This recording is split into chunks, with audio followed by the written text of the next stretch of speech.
This is a technological showcase set in the world of The Witcher 4.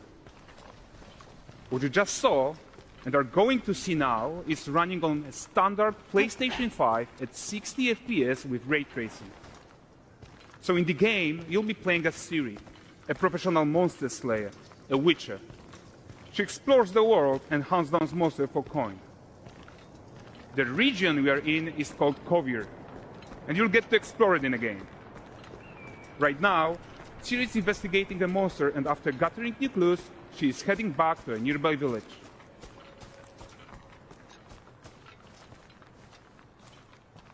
All right, everyone, meet Kelpie.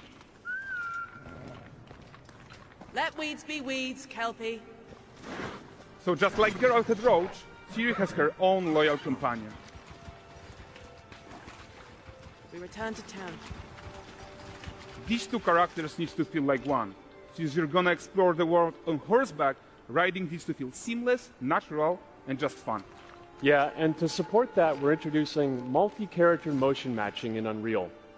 So Ciri and Kelpie, they're perfectly synchronized when mounting from any angle and speed.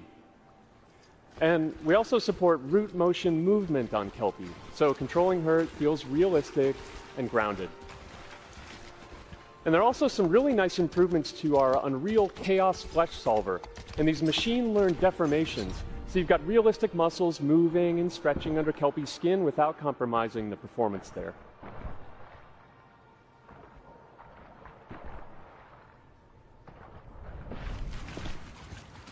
So let's leave Ciri behind for a second and talk about the world itself. So much of the Witcher world is natural, organic, especially Kovir with its dense forest and wild nature. Yeah, and wild nature is hard. And with nanite geometry, we've freed artists from so many of their old constraints. But we don't want to rest until everything we do in Unreal has that same spirit of freedom. There's always more work to do. And foliage is a huge piece of that puzzle. So we are excited to introduce nanite foliage. And in order to achieve gorgeous foliage density everywhere, while still being memory efficient, fast to render, we believe that a new idea was needed. So instead of the same card approach we've been using for the past 20 years, artists should be free to take a nanite approach to foliage, modeling every single leaf and pine needle. And the old LOD tricks of the past, they needed a complete rethink. And in their place, it's a new adaptive voxel representation in nanite. It's volumetric, it's fully 3D, it is super fast to render. And these dense clusters of triangles turn into these cubes, which at a distance, they're no larger than a pixel, and they react to the changing light of our dynamic sun and our shadows, and they allow artists to render whatever amount of foliage is needed to achieve their vision without compromise.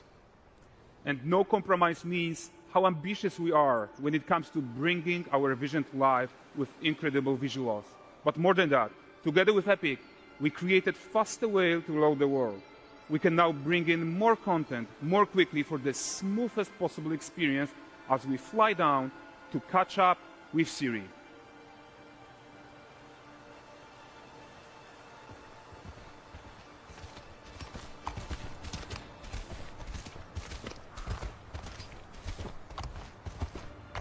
Welcome to Valdrest. So Valdrest is a port town, a hub for fishing, trade and mining.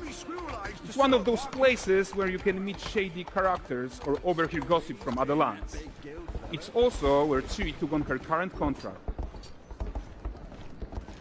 High-tech, let's leave Kelpie here and explore the marketplace and food. I'm so excited we can finally show you some of this stuff. Let's see what Valdrest has to offer. Not her again. Not even at the land Exeter Fair! Now, 9 gazes while I present him with a fish. For the furry rascal will often wait, and the fair's weight grants good fortune. For this feat,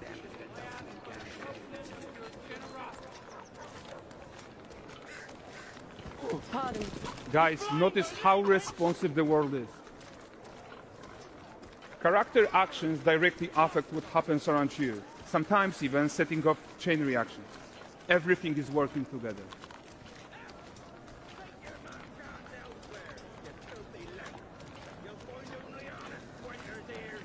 Oh, look at this poor gentleman being taught how to fly by an angry innkeeper. That's what happens when you cheat at Gwent. Last of it, is it?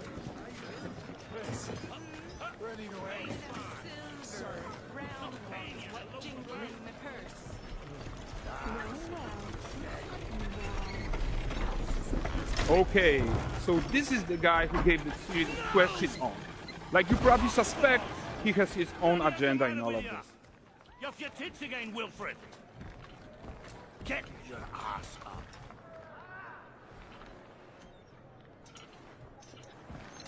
A typical day's toil. Who in? Ah, Witcheress. What news of my wagons? No eternity is taking that damn salt to arrive. I found them. And, well, suffice to say, they'll not reach you. As for the salt, I found not one speck. I presume this comes as no surprise to you. Now. Kavir's smuggling trade is of no concern to me. Shush, shush, shush. The manticore that flattened your cart and devoured your men? Quite the opposite. Manticore? No, them winged hellspawn dwell in the arse end of Creighton. While Siri decides what to do about that merchant, let's take a look at the character technology that powers this marketplace. Why don't we listen in on these fishmongers? They're selling their wares, chatting up customers. Morning, catch this is. Won't find none fresher. Reckon me lady's after one of those. Get this cleaned and gutted for you. You mind, dearest? Into seeing something more. Got mackerel cod, all Brexit's finest. And there is tons of tech at play here, even in this simple market stall. Metahuman tools, improved Unreal smart objects, chaos cloth, and more. Yeah, and all of this exists to make sure that the gap in quality between Siri and NPCs is as small as possible. Yeah, and closing that gap, it's not just about fidelity, right, but also authenticity. They should react to changes in the world around them. But the prisoner in Pillory isn't exciting enough for Valdres.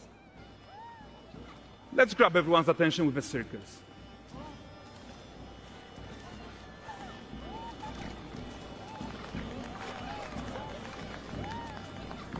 But the great performance deserves a huge crowd though. Let's crank it up.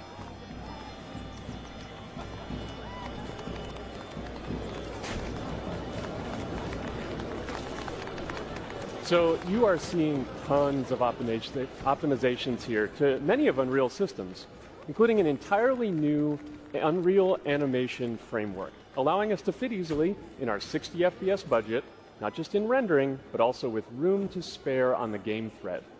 Over 300 animated skeletal mesh agents all going about their business. And the whole point is to leave breathing room for developers like you to introduce the gameplay and the systems that your players expect, empowering you to make your worlds come to life without Unreal standing in your way. You are right. And that's the open world RPG that we're making. But before we wrap up, how about one final check-in with Siri?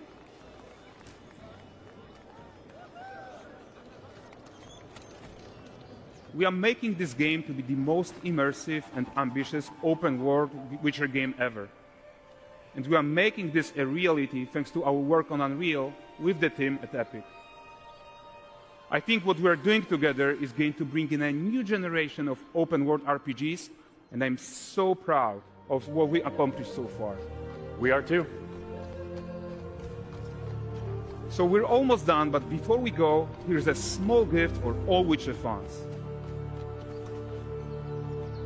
A first look at La Nexeta.